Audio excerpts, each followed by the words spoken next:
जयप्रकाश गुप्ता जी झांसी से। राधे राधे महाराज जी। महाराज जी, यदि पत्नी भक्तिभाव वाली हो और उसका पुण्य पति को मिलता है या नहीं, और पति भक्तिभाव वाला हो तो पत्नी को मिलता है? आपने पाणी ग्रहण किया है।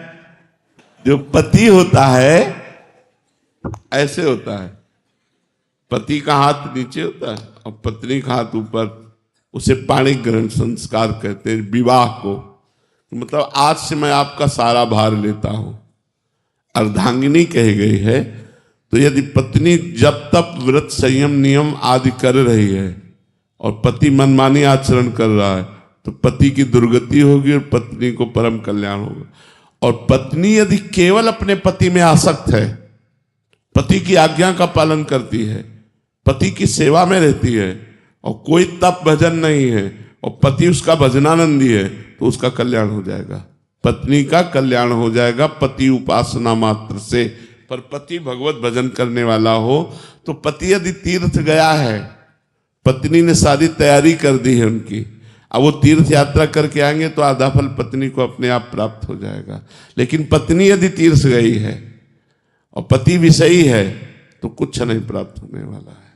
पति ऐसे रहे, ये धर्मशास्त्रों का निर्णय है। पत्नी को ज्यादा फायदा है महाराज जी।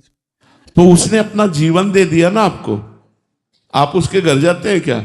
वो आपके घर आती है अपने परिवार को छोड़ करके और अपना पूरा जीवन दे दिया, तन मन प्राण सर्वस्व समर्पित करके आपकी सुख के लिए लग गई। तो आप ही पाणी ग्रहण के सारा भार आपको निर्वाह करना पड़ेगा। इसलिए दोनों में से कोई एक भी अगर लग जाता है अध्यात्म मार्ग में, तो बहुत बार देखा गया है, तो मतलब वो दूसरा जो दूसरे भाव वाला होता है, पति अगर लगा है तो पत्नी भी उस मार्ग पे चलना शुरू कर देती है, पत्नी लगी है तो पति भी। ये बहुत बार देखा गया। हाँ, संघ का तो प्रभाव पड़ता ही है, पर कभी कभी विपरीत भी होते हैं।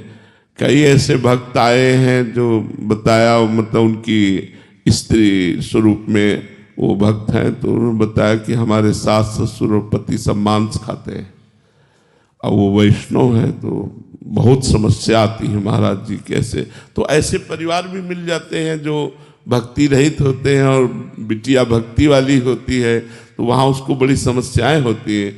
और कई ऐसे पति मिले कि हम तो भक्ति में चलना चाहते पर हमारी पत्नी सहयोग नहीं देती खान पान व्यवहार आदि में।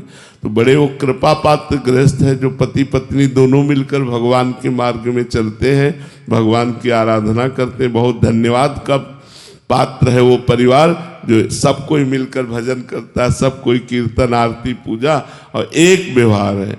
और अलग अलग व्यवहार में थोड़ा प्रतिकूलता तो होती है। अब मान लो उसका पति है और वो प्रतिकूल आचरण करने वाला है, तो पत्नी को तो उसके सेवा में रहना है और सारी की सारी भक्ति की प्रतिकूलता उसको मिलेगी।